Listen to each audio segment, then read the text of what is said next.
A tense confrontation occurs with dangerous creatures called shades attacking.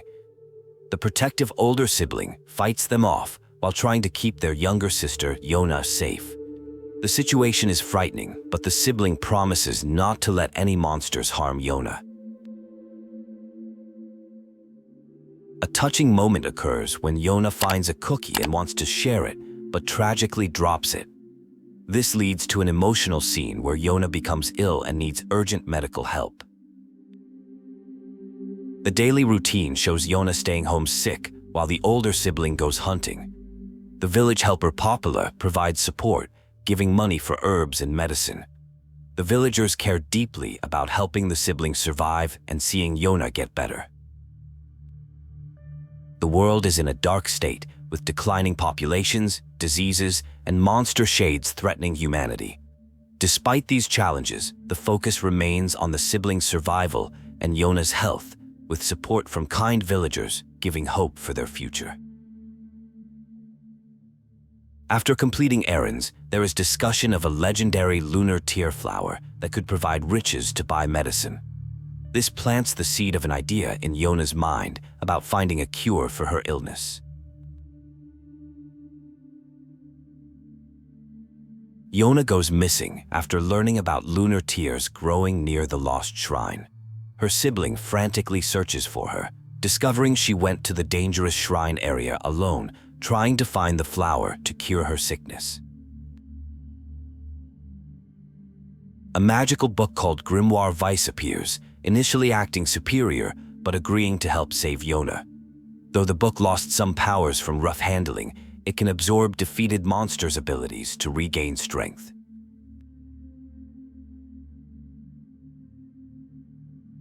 An intense battle ensues against powerful shades with defensive barriers. Through strategic fighting and Grimwar Vice's magic, they eventually defeat the dangerous creatures protecting the shrine. Yonah is finally reached just as the shrine begins collapsing. They escape quickly, with Yonah apologizing for trying to find the lunar tear to help cure her disease. A young girl named Yonah has contracted a fatal disease called the Black Scrawl, which causes strange runic symbols to appear and spread across the body. The symptoms began about a month ago with unusual coughing. The condition appears to be serious and life-threatening. A mysterious white book called Grimwar Vice is discovered. This book is connected to an ancient song called Song of the Ancients that has been passed down through village generations. The song tells of a black book spreading disease and a white book appearing to save the world. Upon further investigation about the song, it is revealed that when the black book Grimoire Noir brings calamity, the white book Grimoire Vice will appear with sealed verses to defeat Noir and purge the calamity. These sealed verses appear to be a form of magic. The search leads to a strange village called the Eyrie, where the travelers are rudely turned away by the chief. While there, they encounter legendary flowers called Lunatiers and meet a mysterious woman who turns out to be neither fully human nor shade. The mysterious woman, named Cain, is revealed to be half human and half shade. Despite helping her, she remains hostile and warns them to stay away from a giant shade she is pursuing. She is described as pretty but extremely intense. The story shifts to a weapon shop run by two siblings whose mother has been missing for 7 days. The shop offers weapon upgrades using materials from the dangerous junk heap, an old military base. The siblings are struggling to maintain their business while waiting for their mother's return. The junk heap is explored, revealing ancient machinery still in operation. The area is described as bright and filled with unstoppable machines that have been patrolling for eons. The quest involves collecting titanium alloys from defense robots. Despite warnings and skepticism about the mother's survival, a search mission begins deep inside the mountain. The motivation stems from understanding the pain of missing a mother. Access to deeper levels requires an elevator activation code. A major battle ensues with malfunctioning machinery involving complex combat moves and magic. The fight proves challenging as magic appears ineffective against certain parts of the machines. The search ends with the tragic discovery of two bodies, the mother and a male companion. Evidence suggests she abandoned her children to be with someone else, including fancy clothes, money, and a rose-scented perfume bottle. The truth is revealed to the siblings. The older sibling shows remarkable maturity and forgiveness, understanding their mother was torn between duty and love. The perfume bottle becomes a poignant reminder of their mother, triggering emotional responses from both children. A tense moment occurs as someone expresses concern about Gideon's potential reaction to their current state. They question their recent decisions but receive reassurance that their actions were generous and should not be doubted. Yonah is discovered to be in severe pain. When offered help to get medicine, Yonah asks the caregiver not to do anything dangerous, showing concern for their well-being despite personal suffering. The scene highlights the close bond between these characters. A conversation with Popola reveals a potential remedy, the shaman fish found near seafront. Its liver contains pain-dulling properties. However, the journey comes with a warning about shades in the area, adding an element of danger to the quest. A dramatic rescue occurs when a villager is saved from attacking shades. The grateful villager offers a reward for the heroic intervention, demonstrating the dangerous conditions in the area. The scene shifts to discussions about finding the shaman fish. Rather than searching blindly, they decide to seek advice from townspeople, hoping to locate a shop that sells them. The practical approach shows good problem-solving skills.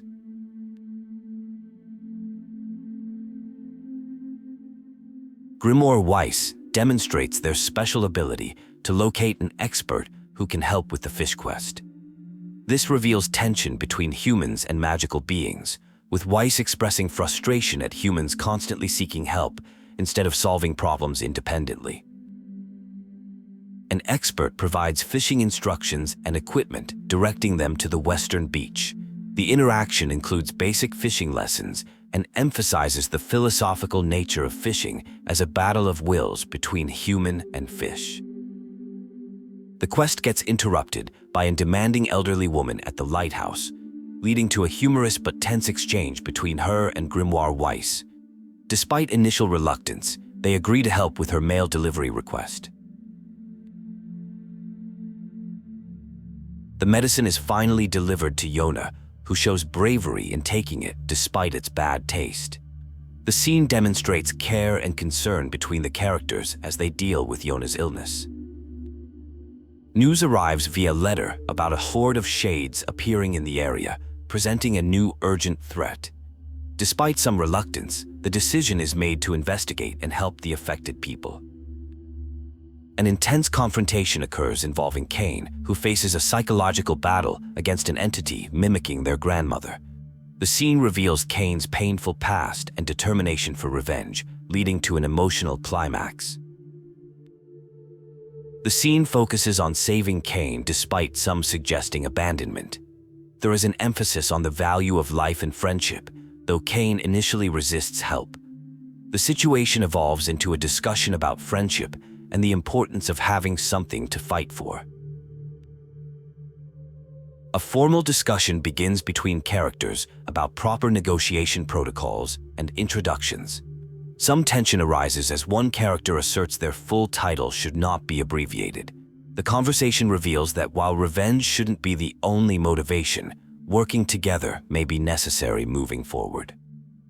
A potential lead emerges regarding finding a cure for a character's sister. Someone mentions knowing a king who has the same disease, and their kingdom has been searching for a cure. While not guaranteed, checking out this kingdom called Facade in the desert could provide helpful clues. A heartwarming sequence unfolds where Yonah requests various fruits, a melon, watermelon, and pumpkin. It turns out these ingredients were for baking cakes as a surprise thank you gift. 7 cakes were made in total, showing Yonah's caring nature despite the overabundance of leftovers. The group arrives at Facade, finding it sealed, but gaining entry thanks to one character's previous heroic deed of saving a local child. The town is described as strange, with inhabitants speaking an incomprehensible language. Despite the language barrier, the town welcomingly accepts visitors.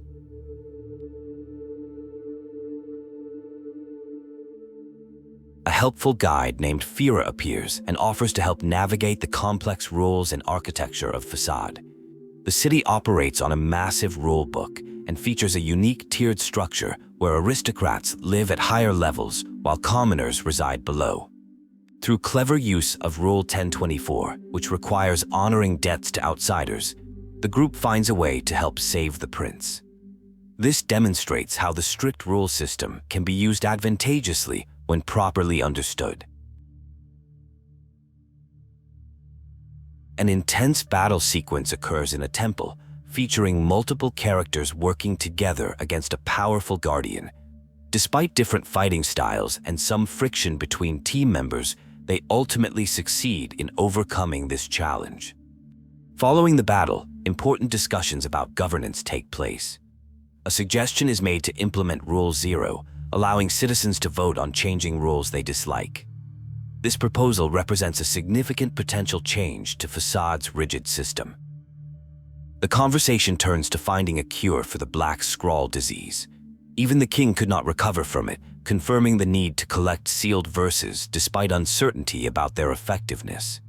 The group remains determined to pursue any possibility of a cure. The scene shifts to a touching moment between siblings, where a promise is made to stay together. However, this turns out to be a dream sequence, revealing the ongoing mental burden of searching for sealed verses and the emotional weight of helping a sick loved one. Two individuals discuss their dreams. While one person is hesitant to share, the other describes playing a peculiar game called Guess the Words with a boy. In this game, the boy would silently mouth words and they had to guess what he was saying. They could only understand dream and forest of myth, though they expressed determination to improve at the game next time. A cooking scene unfolds where Yonah wants to make stew and asks about venison and wheat ingredients. Despite concerns about cooking skills, there is appreciation for the effort being put into making the meal. When the stew is served, the meat appears undercooked, but the recipient tries to be polite about it. Popola receives an unusual letter from the mayor of a village in the forest of myth. The letter seems out of character for the typically cheerful people of that region, causing concern. Someone volunteers to investigate the situation, mentioning they have business there anyway. In an eerily quiet location, a discussion about contagious words and those who dream takes place. The atmosphere is tense as they encounter someone who claims they have been absorbed into their dream, a condition known as the death dream. This revelation is met with skepticism and disbelief. The group continues to help villagers affected by the death dream. Despite finding the dream world creepy, they persist in their mission. After successfully resolving the situation, they receive a valuable weapon as a reward from the grateful mayor.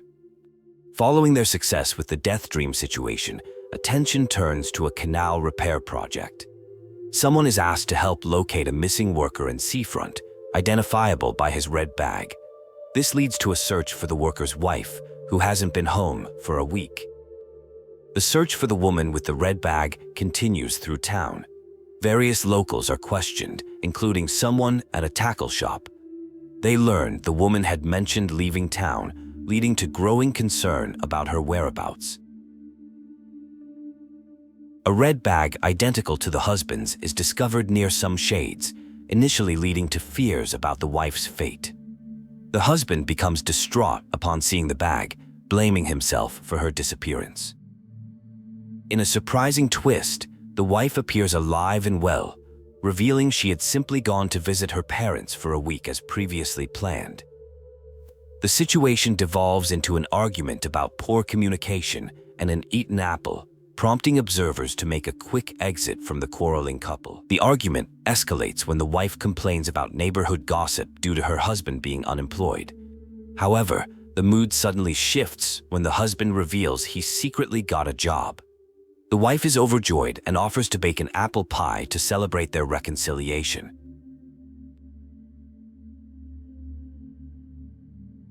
After the couple makes up, they discuss repairs needed for a canal. With their relationship issues resolved, the repairman agrees to begin work on the canal project. The scene transitions when they learn that Yonah is looking for them. Yonah reveals she has been exchanging letters with a male friend who lives in a large house down south. She explains this friend is sick and in trouble, requesting help on his behalf. Despite some hesitation, her brother agrees to investigate.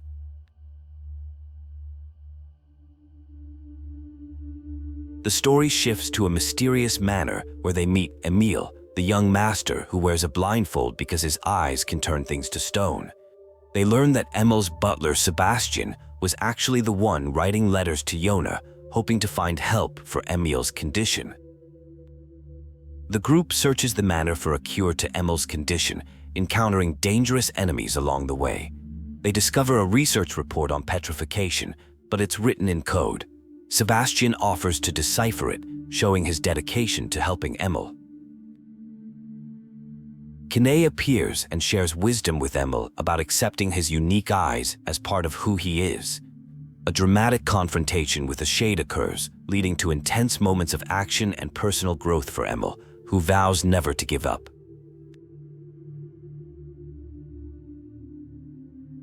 Before departing, they arrange for Emel to continue corresponding with Yonah through letters.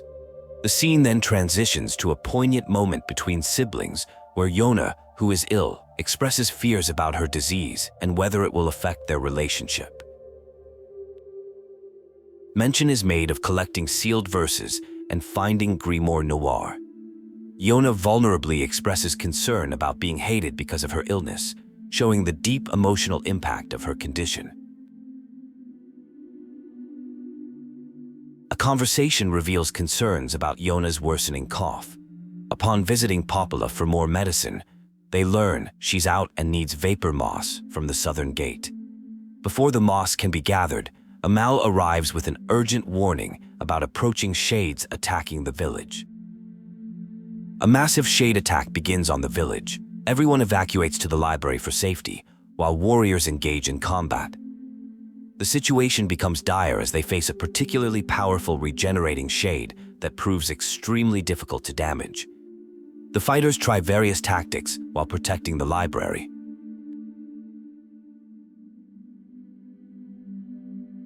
An encounter occurs between Grimoire Weiss and Grimoire Noir, where Noir tries to convince Weiss they must unite for their true purpose, serving the Shadow Lord. Despite manipulation attempts, Weiss ultimately rejects Noir and chooses to remain loyal to his companions. The library begins collapsing during an intense battle. In a sacrificial move, Cain asks Emel to petrify them to keep an enemy contained. Despite reluctance and emotional protests, the difficult decision is made to protect others, leading to a bittersweet farewell.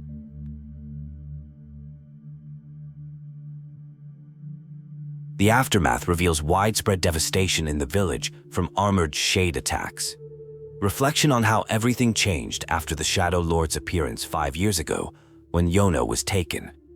The world continues declining between shades and the Black Scrawl disease. A meeting with Popola reveals plans regarding Cain's situation. Despite the village's shade problems, there is support for leaving to handle this matter. The interaction notes Popola's unchanged appearance over the years. The scene shifts to Emel's chambers, where there's discussion of potentially breaking a petrification curse. A planning room in the manor might hold the key to controlling different forms of magic. The group locates what appears to be the entrance, finding a partial warning about a seal.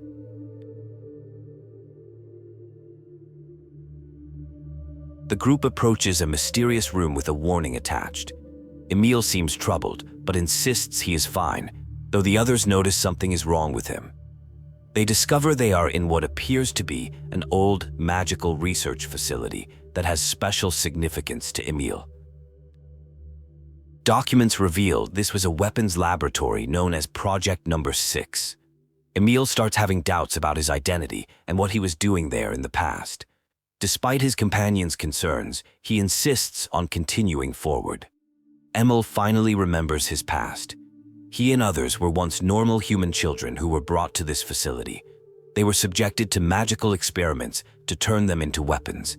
Project 6 was deemed a failure after losing control, so Emel was created as Number 7 to contain it. The truth about being a weapon deeply troubles him.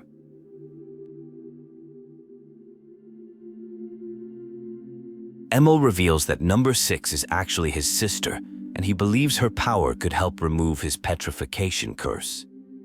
He makes the group promise to kill him if he loses control after merging with his sister. The situation quickly becomes dangerous as they try to rescue Emel. After an intense battle, Emel survives but is forever transformed.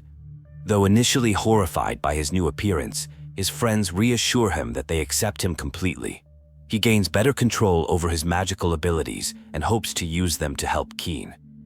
The group faces off against a powerful beast in an epic battle. Through their combined efforts and determination, they manage to defeat it. Their victory leads to saving Cain, who recognizes Emel despite his transformation. The happy reunion is cut short when Devola and Popola inform them that due to fear from villagers, Emel and Cain must stay outside the village. This creates tension, especially since Cain has always had to sleep outdoors. The situation reveals underlying prejudices and causes doubt about their trusted leaders. Cainey and Emel have a heartfelt conversation where they discuss their shared experiences of being treated differently. Emel suggests they work together to find cures for both their conditions. Their friendship grows stronger despite their challenges. The situation with Devola and Popola is addressed with apologies exchanged. Popola reveals crucial information about the Shadow Lord's lair being connected to the Lost Shrine. They learn about a newly repaired canal that will help them access the shrine. The group meets the new ferryman who offers to transport them. They head toward the Lost Shrine and the Shadow Lord's castle, preparing for whatever challenges await them ahead. A series of confused and uncertain expressions are shared, indicating hesitation and lack of clarity about a situation. The atmosphere is tense, with repeated apologies and uncertainty. A dramatic confrontation unfolds as multiple creatures of darkness appear. The group is instructed to expose them to light and target their leader, who appears to be connected to a statue. The situation is intense and emotionally charged. The battle intensifies with a focus on bloodlust and combat. A character named Cainey becomes central to the action. The tone is aggressive, and there is no possibility of retreat, highlighting the commitment to battle. A dramatic turn of events occurs with Cainey, who appears to be in serious trouble.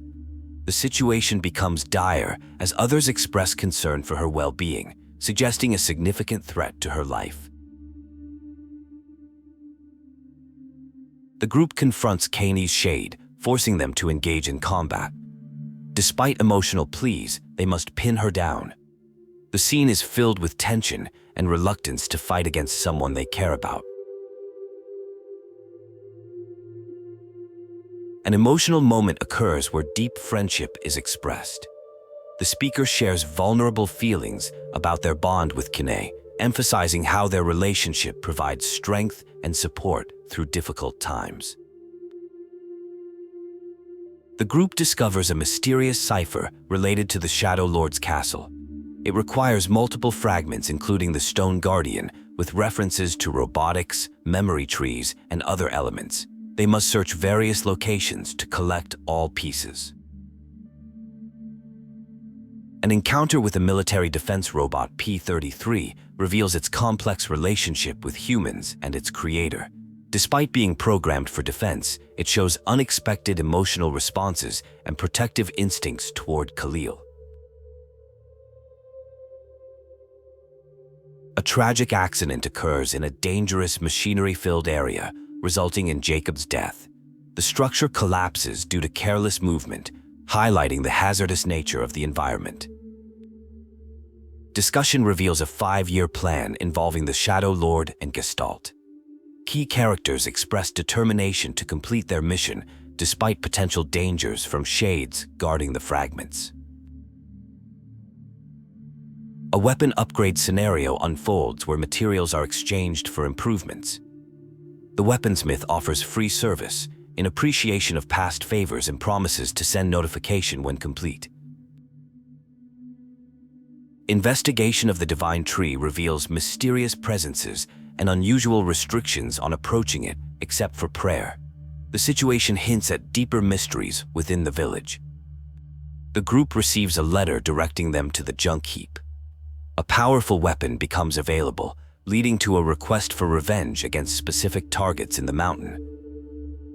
An intense confrontation unfolds with a dangerous shade creature. The scene is filled with chaos as the shade transforms and causes falling debris while attempting to escape. The atmosphere is tense, with urgent warnings being called out about the danger.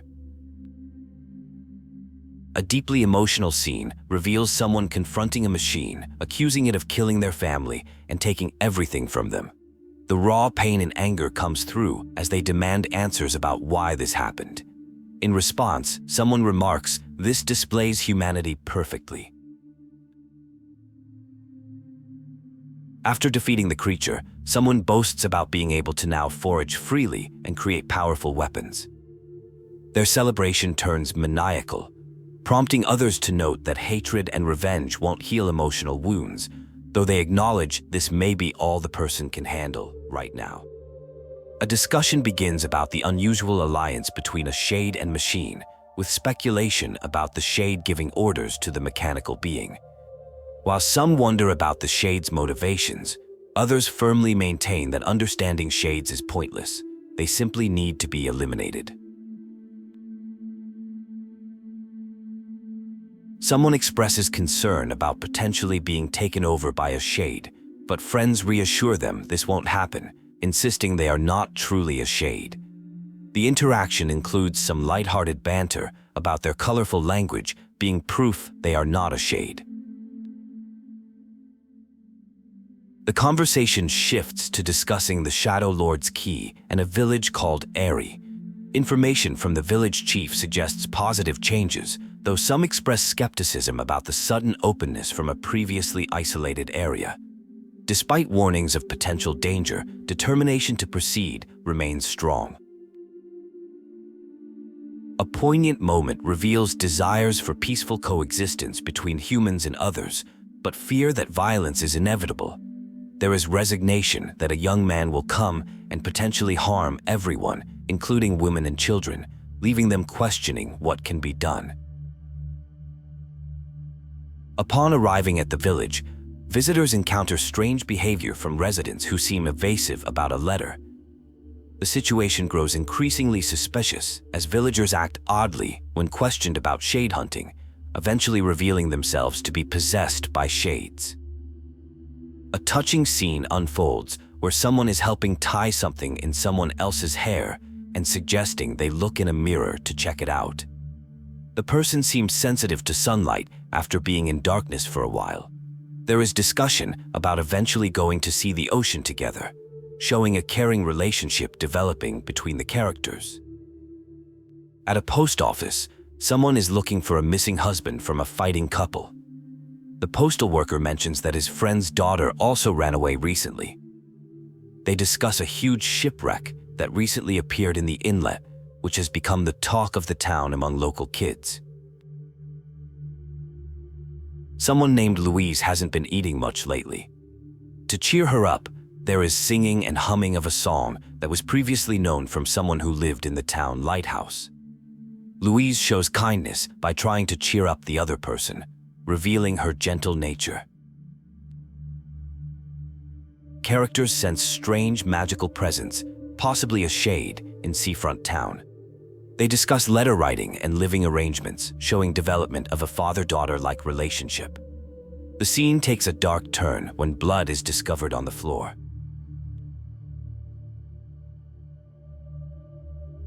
characters Cain and Emel arrive in seafront, investigating something strange. They find a damaged ship and discuss ways to enter it. Cain seems unwell, so they split up to search, with some staying outside for fresh air. Inside the dark ship, they find clues including an apple, flower tracks, and a locked door. They discover disturbing information about the ship's past as a slave trading vessel. They follow mysterious sounds through voice pipes while dealing with awful smells. After falling into the ship's hold, they make a horrifying discovery: bodies of townspeople, including the missing ferryman. The scene is emotional as they process the tragic findings and resolve to find the culprit. The group reunites inside the ship. Cainey is feeling slightly better, but there is still a concerning presence on the upper floor. The smell gets worse as they approach the final room. They encounter a mysterious girl who appears to be connected to a powerful shade. A postman reveals has been caring for the girl since the ship arrived. The situation becomes dangerous as the ship starts collapsing.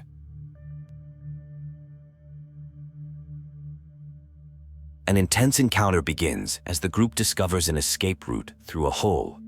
While the sunlight normally deters shades, they encounter an unusually resilient one that can regenerate faster than the sun can damage it. The creature displays eerily human-like behavior, even attempting to sing. The group launches an all-out attack against the massive shade. They realize regular attacks are ineffective and identify its weakness, the core located in its mouth. The creature focuses magical energy in its head while continuing its relentless pursuit. After an intense battle, the group finds refuge. A remorseful postman reveals he had unknowingly been caring for the shade that was eating townspeople. The others reassure him that the fault lies with the creature, not him. The group delivers devastating news to a woman about her husband, the postman, who was killed by the shade. She breaks down upon hearing about the death of her beloved husband, who is always thinking of her.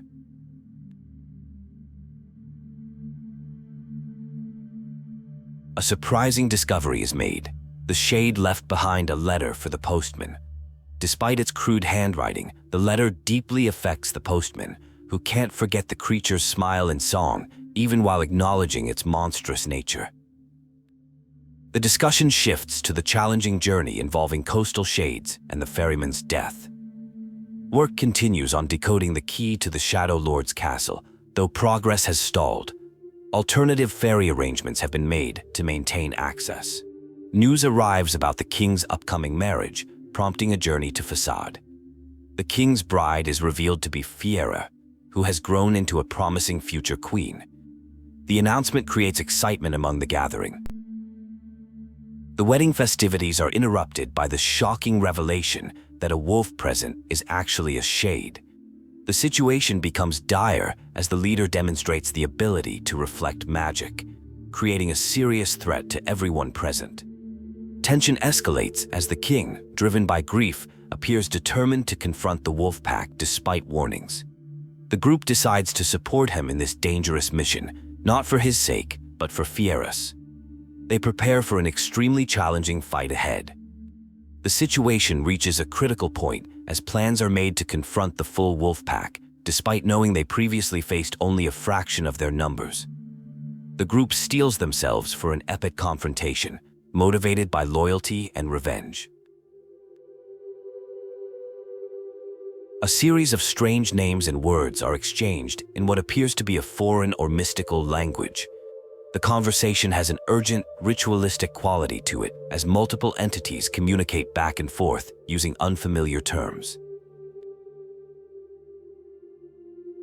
A tense battle situation unfolds where wolves are targeting a king. There is concern about shades infecting the walls, though the smaller walls remain unaffected. The leader must be eliminated if any threats are present. The focus is on protecting the king above all else. An emotional farewell takes place as someone acknowledges they have lived a long time but encourages others to endure and live on. They express gratitude for friendship. There are references to someone named Pharaoh who is proud of their king and their memory must be honored. The group defeats the last of the Shadesvault enemies and can now pursue the Shadow Lord and rescue someone named Yonah. A discussion follows about whether it is fair to involve Cain and Emel in the dangerous upcoming battle. They insist on helping and plan to seek cures afterwards. The village is buzzing with news about the rescue mission for Yonah. Popola expresses concern but holds back from saying more. Meanwhile, there is secret discussion about needing to restrain someone before they can kill the Shadow Lord, or the entire plan will fall apart. The group arrives at an ominous yet nostalgic castle where Weiss once lived. They encounter a magical security system requiring specific answers about humans disappearing due to black disease and souls being separated from bodies. Upon providing correct answers, they gain entry. A shocking confrontation occurs with Popola and Devil from the village. The twins reveal they have been hiding their true nature and can use powerful sealed verses. They encourage the group to enter the Shadow Lord's castle to find answers, though they oppose them in battle. Inside the castle, the group faces waves of shade enemies in intense combat. They work together to progress through locked doors while protecting each other, particularly Cain. The battles become increasingly challenging as they push deeper into the castle. During continued fighting, Cainey displays unusual emotional changes that others notice. The group encounters more dangerous enemies while trying to stay focused on their mission despite mounting distractions and obstacles blocking their path forward. The scene concludes with more mysterious dialogue in an unknown language and someone being restrained against their will, crying out to be released. The situation appears to be reaching a critical point as chaos unfolds. A tense confrontation unfolds as someone refuses to open a door while others plead to help fight an unknown threat. There is an urgent exchange in a foreign language with several names being called out, including Otauchi, Aruta, and Lut. The atmosphere is chaotic and filled with desperation. A dramatic revelation occurs about events from 1300 years ago when humanity faced extinction and initiated Project Gestalt as a last resort. Two characters, Devola and Popola, reveal a shocking truth. None of them are actually human. They explain that they are merely shells created by true humans who now exist as entities known as shades. A heartbreaking scene plays out between twin sisters Devola and Popola. As Devola lies dying, she realizes they were born as twins because they lack souls. Despite this, they can still cry. Popola is devastated at losing her sister and being left alone. The emotional weight of their artificial existence becomes clear. A touching moment occurs as someone reflects on their physical transformation and finds pride in how it allowed them to form meaningful friendships. They make the ultimate sacrifice to save others, leading to emotional goodbyes and protests from their friends who don't want them to leave. An intense battle ensues against a powerful enemy called the Shadow Boar. The fighters show determination and skill, discovering their opponent has undergone an unusual transformation where hatred and sadness have been replaced by pure light. Personal motivations and inner conflicts come into play during the fight. A tender scene unfolds involving shared cookies and caring gestures between siblings. The scene shifts to an important conversation about someone losing their physical form, but providing crucial guidance about using memories to save someone important. They emphasize hope and the meaning of their lives. A touching reunion takes place between siblings, with one noting how the other has grown. They discuss fairy tales and the possibility of staying together. Another character decides to leave to handle their own issues, maintaining independence despite the offer to stay. The story reaches its climax as someone battles an internal darkness called the Black Scrawl. They reflect on their violent past with regret and newfound emptiness. With their last moments of clarity, they make a final request to be stopped before they lose control completely, showing great courage and self-awareness. A tense situation unfolds as someone embarks on an urgent quest. There are concerns about Gestalts going out of control and memories being overwritten. The atmosphere is chaotic, with fragmented speech and desperate calls between characters. A heartfelt moment occurs as someone acknowledges Cainey's positive influence on their growth and development. They make an emotional pledge to not abandon their loved one and vow to find a way to save them, showing deep loyalty and determination. A mysterious voice presents two difficult choices for saving Cainey, either stabbing them in the chest or trading one's own existence to turn them human again. The voice reveals itself as a shade living inside Cainey, who wants to help for similar reasons as the protagonist. The consequences of choosing to save Cainey are explained: complete erasure from existence, with everyone forgetting the person ever existed. In exchange, Cainey would return to mortal life. This represents an ultimate sacrifice. The scene shifts to a more lighthearted tone, with comments about body parts and movement. There's anticipation about reuniting with others, but acknowledgement that some tasks need handling first, like finding a proper body. An intense confrontation occurs with multiple participants. The group coordinates to take down a threatening entity that seems to be causing distress. Despite harsh language, they work together effectively. An emotional manipulation attempt occurs when an entity takes the form of Cainey's grandmother.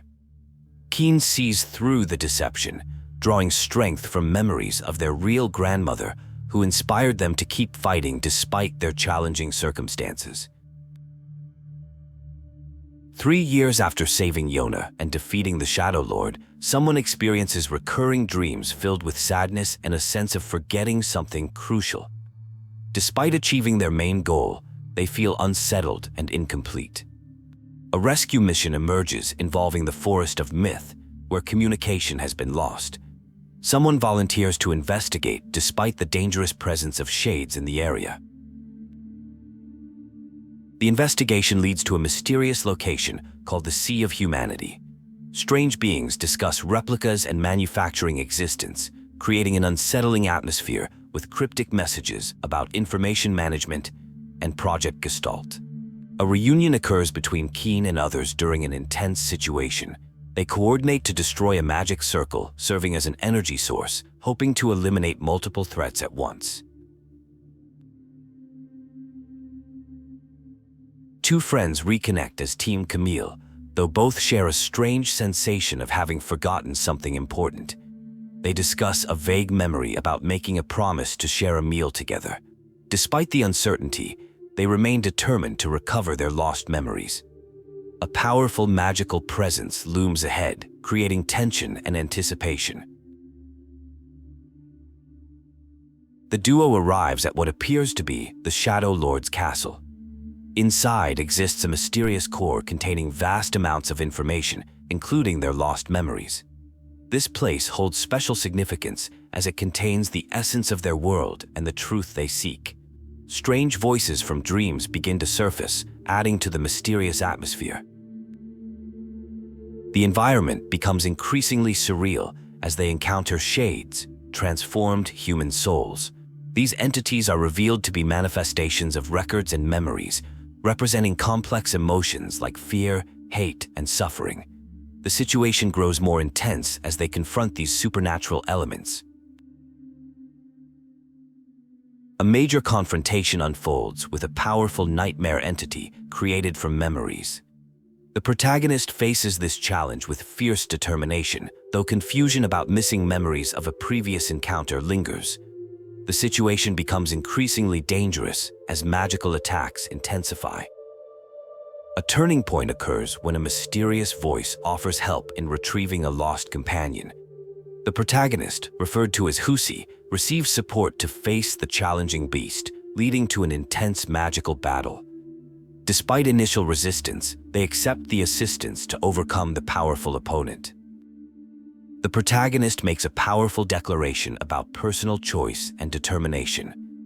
They refuse to give up on retrieving their lost companion, expressing strong emotions about their promise to serve as a sword and their right to choose their own path.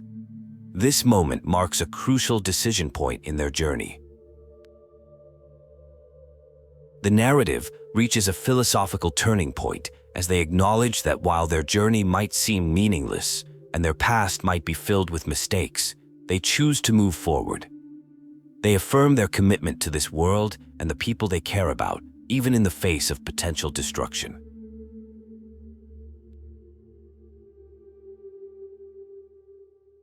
The story concludes with a gathering of various characters, including siblings and friends. They prepare to deliver a final message, creating a bittersweet atmosphere as they acknowledge the need to say goodbye. Despite the farewell, there remains hope for future reunions. The sequence ends with a collective thank you to the players, marking the conclusion of their journey.